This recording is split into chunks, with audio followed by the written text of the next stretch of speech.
ఒక పెద్ద గండము. వీరు మిమ్మల్ని అడ్డుకోబోతున్నారు. అయితే దేనికి అడ్డుకోబోతున్నారు అంటే మిమ్మల్ని నష్టపరచడానికి. ఏ విధంగా, ఎటువంటి నష్టము, ఏం జరగబోతుంది అంటే మీరు చాలా వరకు కృంగిపోతారు. ఈ వీడియో పూర్తిగా చూస్తే మీకే అంతా అర్థమవుతుంది. కుంభరాశి జాతకులు ఈ వీడియోని పూర్తిగా చూడండి. అంతేకాకుండా వీడియో మీకు నచ్చినట్లయితే లైక్ చేయండి. మీ లైక్ మాకెంతో సపోర్ట్ అండ్ ఎంకరేజ్మెంట్గా ఉంటుంది. ఇక ఆలస్యం అనేది ఏ మాత్రం లేకుండా వీడియోలోకి వచ్చేద్దాం. దుర్గా భవానీ జ్యోతిషాలయం మీ యొక్క ప్రతి సమస్యకి పరిష్కారం చెప్పబడును. అన్ని విషయాలు ఫోన్లో స్వయంగా చెప్పబడును. ప్రేమ, పెళ్లి, ఉద్యోగం, వ్యాపారంలో నష్టాలు, భార్యాభర్తల మధ్య గొడవలు, కోర్టు సమస్యలు, మనశ్శాంతి, ఆరోగ్య శాంతి, లక్ష్మీ శాంతి, గృహశాంతి, దిష్టి తీసిన నిమ్మకాయలు దాటడం, నరదిష్టి, నాగదోషం, ఆరోగ్య సమస్యలు, ఎటువంటి సమస్యలకైనా పరిష్కారం చూపబడును. మీ సకల సమస్యలకు పరిష్కారం చూపబడును. స్త్రీ పురుషులకు ఎటువంటి సమస్యలున్నా 100% పరిష్కార మార్గం చూపబడును. గురూజీ రామరాజు గారు. Phone number 9121191826. ఈ రోజు దినఫలాల ప్రకారం చూసుకుంటే ముఖ్యంగా విద్యార్థులు ఏదైతే పనిని పెండింగ్లో పెట్టుకున్నట్లయితే గనక ఈ రోజు దాన్ని పూర్తి చేసే అవకాశం ఉంది. పోటీ పరీక్షలకు సిద్ధమవుతున్న వారు కూడా ఏదైనా సిలబస్ మీరు పెండింగ్లో పెట్టుకున్నారు అంటే గనక దాన్ని తర్వాత ప్రిపేర్ అవుదామని అస్సలు అనుకోవద్దు. ఫ్రెండ్స్తో చిట్ చాట్ పెట్టడము, లేదంటే తర్వాత చేద్దాంలే, ఈ పని కాసేపు ఆగిన తర్వాత చేద్దాంలే అని చెప్పి ఎవరైనా స్నేహితులు అన్నా, ఎవరైనా మీకు అడ్డు తగిలినా వారి మాటలు ఆలకించొద్దు. ఈ రోజు పని ఈ రోజే పూర్తి చేయండి. రేపటికి వాయిదా వేస్తే గనక జరిగే నష్టము వారికి కాదు మీకు అని గుర్తుంచుకోండి. ఆ యొక్క నష్టాన్ని మీరు అస్సలు ఆ తర్వాత పూడ్చుకోలేకపోతారు. కావున ఈ రోజున ఏ విషయాన్ని తేలికగా తీసుకోవద్దు.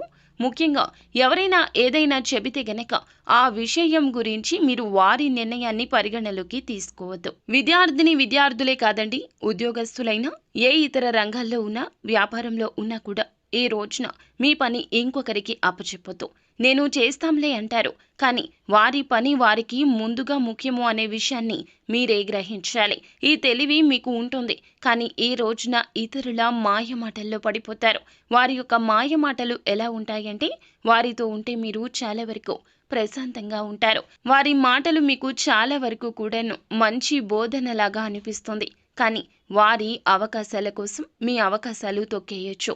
వారికి నష్టం జరగకుండా ఉండడం కోసం మిమ్మల్ని కష్టంలోకి నెట్టేయచ్చు. ఈ రోజున వారికి లబ్ధి చేకూర్చడం కోసం మిమ్మల్ని పాములాగా వాడుకోవచ్చును.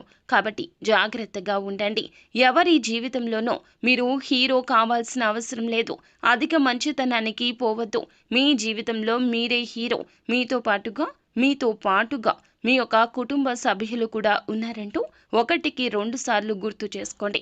ఎవరికో ఏదో చేయాలి అనే తాపత్రయం ఉండవచ్చు, కానీ భగవంతుడే చెప్పాడండి, తనకు మాలిన ధర్మం పనికిరాదని.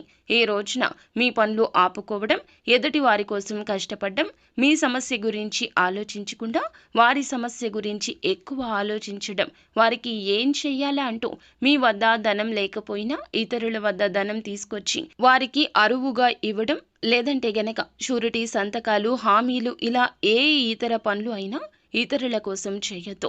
ఇతరుల మాయ మాటలు నమ్మొద్దు. మనకి కష్టం వస్తే గనక మనమే తీర్చుకోవాలి.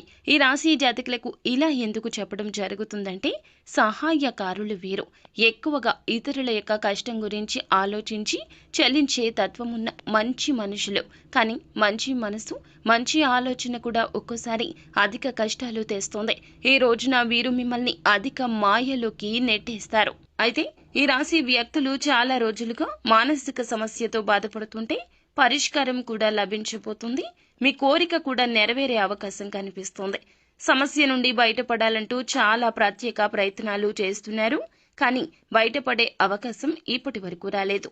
ఈ రోజు మాత్రం ఆ అవకాశం భగవంతుడే పంపించినట్లుగా రాబోతుంది. అయితే నూతన ఉద్యోగ ప్రయత్నాలు చేస్తున్న వారి ముందులకు అయితే ఒక అవకాశం వస్తుంది.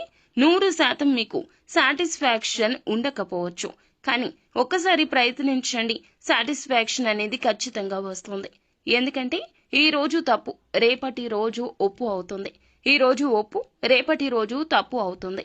భగవంతుడు ఇచ్చే ప్రతి అవకాశం ఇలాగే ఉంటుంది. కానీ మనసు పెట్టి చేస్తే ఏ పని అయినా కూడా మనకి నచ్చే తీరుతుంది. ఆర్థిక స్థితి అనుమతిస్తే గనక ఈ రోజున పేదవారికి ఏదైనా రూపంలో దాన ధర్మాలు చేయండి. అంటే వస్తువు రూపంలో, వస్త్ర రూపంలో లేదా ధనం రూపంలో ఏ విధంగా అయినా కూడా దానం తప్పక చేయండి.